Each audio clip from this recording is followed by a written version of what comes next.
Riveting. American women and their role in the defense industry during World War II. When the United States entered World War II in late 1941, there was an increased demand for war materials and a labor shortage when millions of men were drafted. Prompted by the government's propaganda, roughly 3 million women explored new opportunities by working in factories in defense jobs to produce the necessary materials for war. While working in these jobs, women encountered hardships, harassment, and prejudice, but also newfound ideas about their capabilities. War work and propaganda also sparked an exchange of ideas about women's role in society. Although women working during World War II may not have significantly changed the presence of women in the workforce for that generation, war work did change the lives of women who participated in it and helped the U.S. win the war. In the long term, it proved that women could succeed in industrial jobs and influence future women's movements.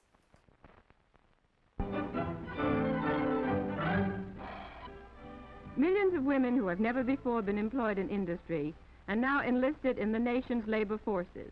They are stepping in wherever they are needed to do a man's job. Women in general are not as strong as men, but with the right equipment adjusted to their capabilities, they can do just about the same work as men. Before World War II, most American women didn't go to college, and only 20% were a part of the workforce. Several bills were passed from the late 1800s to the early 1900s, intended to limit factory hours and the abuse of women and children.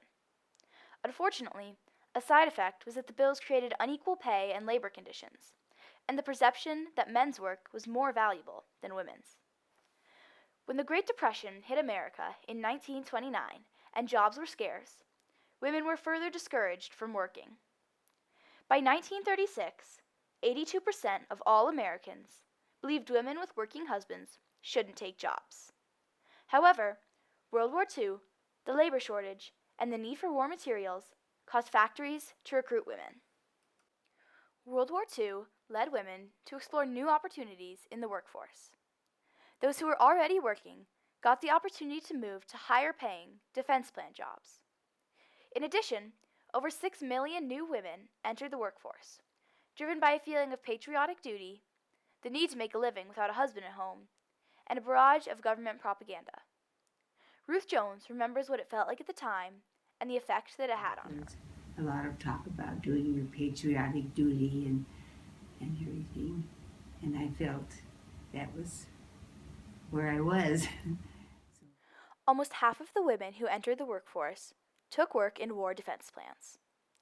Through war work, women explored many new job opportunities, such as riveting, welding, and inspecting ammunition. While working in these new jobs, women encountered many hardships. The work was often detailed and repetitive, or involving hard, manual labor. It wasn't uncommon to work 10 hours a day, despite the difficulties finding childcare.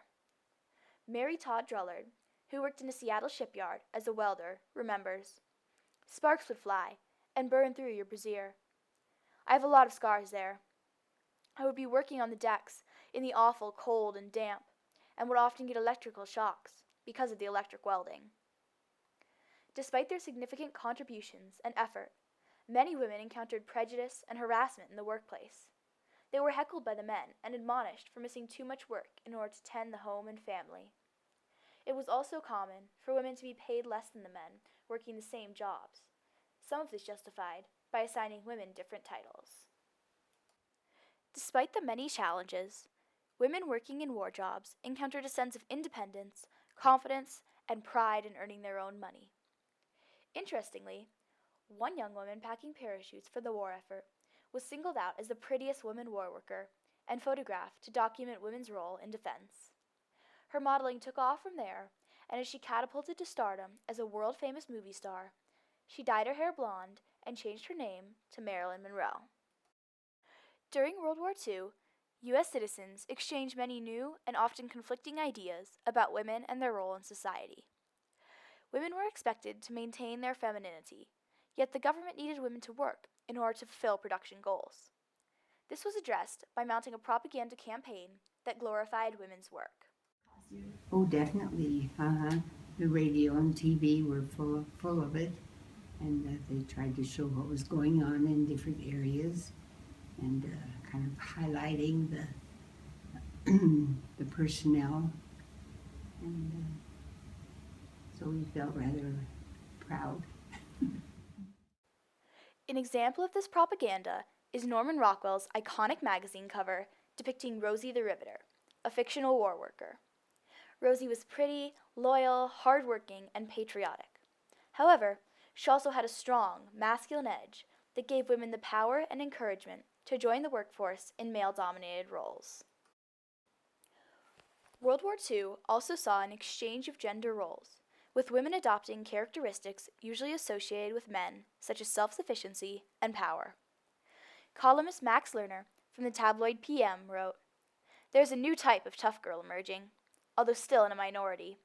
She can outdrink, outswear, and outswagger the men." Men were concerned that women working meant they would have to pick up the home responsibilities, so many did not support their wives in the workplace. The magazine, The Nation, published an article called America's Pampered Husbands that pushed for further exchange of gender roles. It said, "If a woman can learn to run a drill press, why can't a man learn to run a washing machine?" In the short term, women war workers provided the U.S. with vital support during World War II. America's total industry production doubled from 1939 to 1945, a direct result of women's contributions and a key to victory. Unfortunately, many women war workers quit or were fired when the war ended.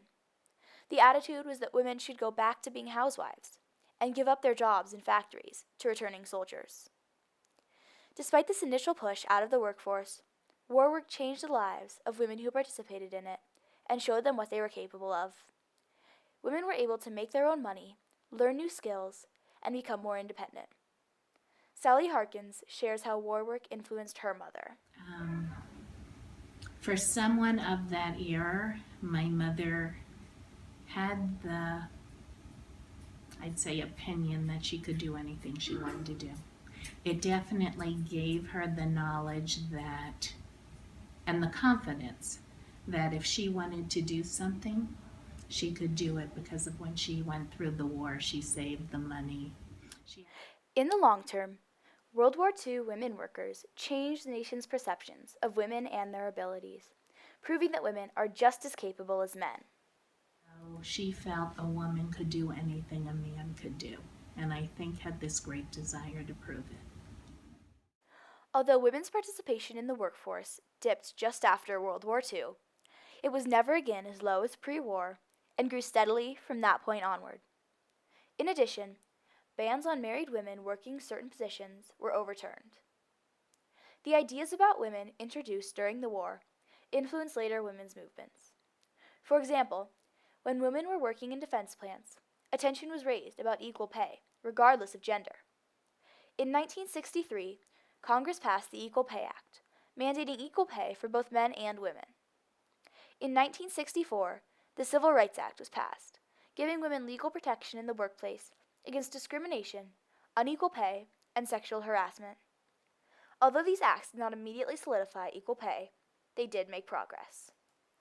World War II was many women's first chance to contribute to society through industrial work. They explored new fields by entering the workforce, during which an exchange of ideas and norms took place. While working defense jobs in factories, they encountered hardships, harassment, and prejudice, but also independence and encouragement. This work opportunity not only helped the U.S. win the war, it influenced future women's movements and changed perceptions about women's capabilities. Though she started out as a simple propaganda figure, Rosie the Riveter grew to embody all the women who took on war work, as well as any feminist. She's become a national symbol of women's strength, skills, and independence. If you need more proof, just ask a real Rosie. A body and a brain and duty, it's the same for anybody.